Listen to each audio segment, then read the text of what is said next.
Vision or guidelines on how should one pack for? Yes. Yeah. For the packing part, I would say don't make the mistake that I did, like carrying too many clothes. That's number one. Just carry the basic necessities. Also, the only main advice I would say is don't stress about it. People make it like a very big thing, but you don't have to worry about it. So I was told that carry a pressure cooker, do this, do that, do that.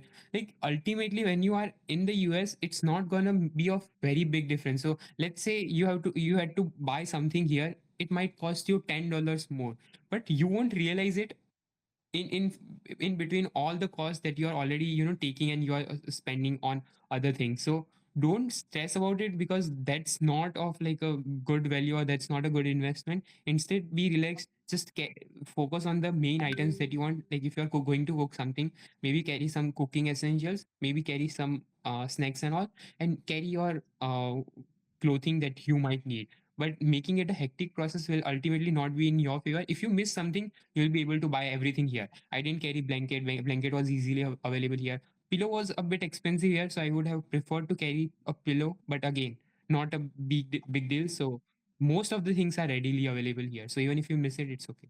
Even the medicines. Mm, mm, mm.